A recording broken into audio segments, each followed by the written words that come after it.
Season 5 is here, and today we're breaking down everything that you'll need to know. This will be video 1 of 2 here on the channel. In a few hours, we'll be discussing the weapon changes and all the tuning that you'll need to be aware of for Warzone and how Raven changed the meta as they normally do in seasonal updates. For now, though, we're taking a look at everything that changed content-wise in Season 5 for Warzone and Vanguard. As we go along, drop your thoughts down below. Are you liking the look of anything in Warzone and Vanguard in Season 5 so far? Are you enjoying anything in particular? Or oppositely, is there anything that maybe has disappointed you with this season? Whatever the case, drop your thoughts below, but if you enjoyed the video, you find it at all insightful, do me a favor and drop a like on the video, and if you're new to the channel, do be sure to hit the subscribe button to stay updated with all things Call of Duty. We've got a bit to talk about here with Season 5 upcoming, but for those interested, we'll be back into the Modern Warfare 2 swing of things, our coverage picking back up here shortly over the weekend and beyond as we gear up for Call of Duty Next, the Modern Warfare 2 beta, and finally launch shortly to follow just about a month after that beta. So if you're interested in any of that, I'd love to have you in the community. And finally, with the start of Season 5 here, if you'd like to support the channel a little further and plan on picking up the new Season 5 Battle Pass or any of the new operators or blueprints coming, using creator code Espresso in the in-game shop is a great, entirely optional way to do so. Seriously, do not ever feel pressure to do so. If you ever do, tweet me a picture though. I'd love to shout out some of your generous support in upcoming videos like these legends on screen.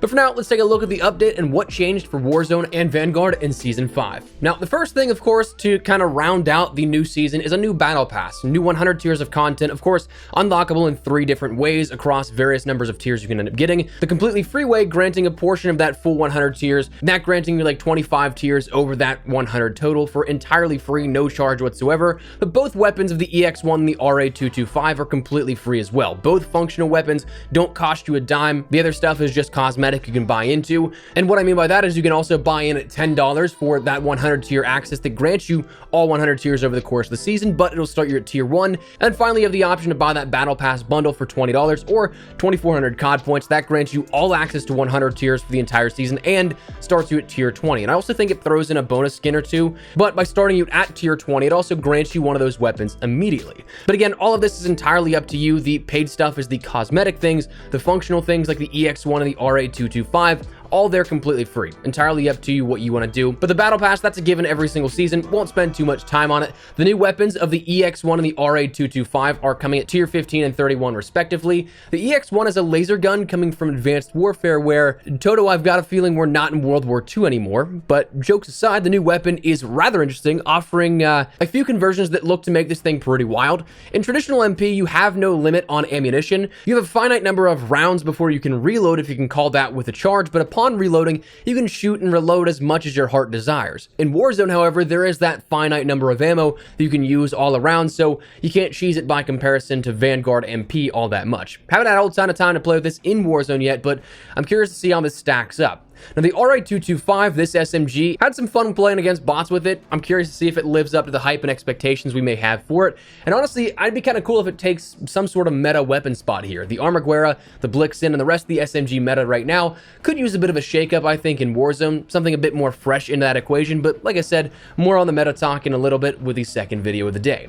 On the Vanguard side of things, just briefly running over this, we of course have your brand new map of Beheaded. Fortress is coming in season. Zombies has the Archon introduced, the final Zombies map that is round-based for Vanguard here, and that year of content support. Haven't been big on zombies this year, so I won't pretend to know much of what I'm talking about with this or go deep into the gameplay loop that this map brings up. By the time the video goes up, not only one is most of this pre-recorded, but I also probably won't step into it for a few days at least, so it's there if you want to check it out, and it's finally some content for Zombies players. But on the Warzone side of things in particular, Season 5 introduces us to, of course, that main heroes versus villains sort of concept, and as such breeds the heroes versus villains last stand community event starting today the 24th, lasting until the 14th, the day before the Call of Duty Next event. So you got quite a bit of span of Call of Duty stuff upcoming with this event, Next, the beta, and then presumably the mid-season update shortly to follow after the beta for Modern Warfare 2. Non-stop stuff to do if you're a COD fan here over the course of the next couple of weeks.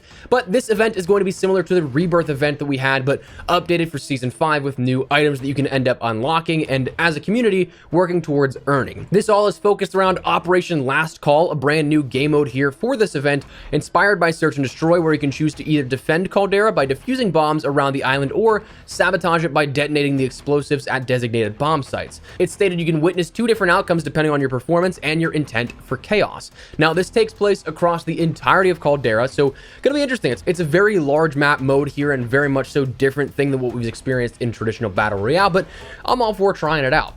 Now, as for the playlists, with Season 5, they kind of fundamentally changed how we'll end up seeing playlists rolled out for Warzone. It's detailed that we'll have weekday mainstays, but with daily rotations and weekend modes also in the mix there. The weekday game mode rotation for the first 4 weeks of Season 5, we'll see daily rotations from Monday through Thursday for community modes, with weekends being catered more so towards LTMs plus the usual rotations. So of course, you'll always have those game modes on offer of BRs on Caldera, solos through quads, Fortune's Keep Resurgence, solos through quads, and then you'll have Plunder quads in the mix as well. But on rotation for the weekdays, we'll see one of these always on rotation at random. You'll have Caldera Resurgence quads, Caldera Iron Trials quads, Rebirth Resurgence quads, and Rebirth Iron Trials. Again, then with the weekends kind of coming down to the more LTM based stuff. So kind of an interesting way to do this, and I actually think I'm okay with this. I like the variability here in that, and also there's some good weekday modes on rotation that will be a lot of fun to play around with. Now, coming back to that mention of Fortune's Keep though, this is something that we actually saw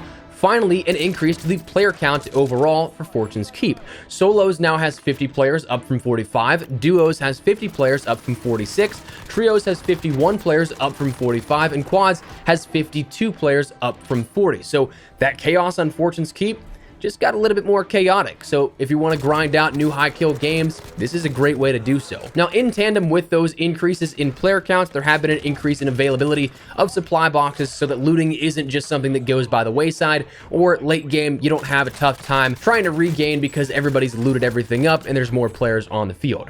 Outside of that, Caldera had some updates here in terms of the map and overall play styles. Peak has been readjusted. It's now Volcanic Peak, where there's lava everywhere. There's a new villainous lair included in that, and the overall sort of face of Peak is adjusted slightly. We have a new Gulag, which is inspired by the original Showers Gulag, that being dubbed the Boiler Room Gulag. We have new lighting where it's not too far from Season 3 and Season 4's lighting, but somewhat adjusted, with sun rays now peeking through smoke as well. On Rebirth Island, we had some slight map updates where it's now sunset lighting with new weather and lighting, with a warm and lush sunset vibrant hue aesthetic to it.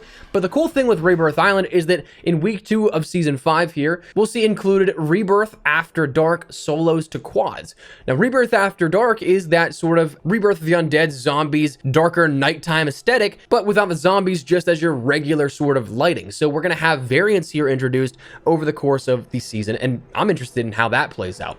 As for gameplay changes, on Caldera, we have the Doomsday Station that requires $10,000 cash, causing enemy AI to invade the position. Rewards are lootable by the player regardless of who activated the station, and there's only one station per match with multiple spawn locations. So if you see it, you might want to take advantage of it if you have that spare $10,000 in cash. We saw introduced with the season is the Supply Box UAV, a brand new streak that can activate to mark nearby unopened supply boxes on the TAC map for 20 seconds. The streak can be looted via supply boxes or purchased at a buy station for $3,000, so half the price of a standard UAV. And activating 3 supply box UAVs in a short time will activate an advanced supply box UAV, resulting in a stronger effect. Now, designated on your TAC map, you'll see, of course, different colors whenever this is activated. Blue will be your standard crates, orange will be your legendary crates, red will be your resurgence crates, and pink will be your personal supply boxes, which is a nice segue into what those personal supply boxes are. These are unique supply boxes with a player's set favorite loadout weapons that can be earned when opening and granting 2,000 XP upon doing so.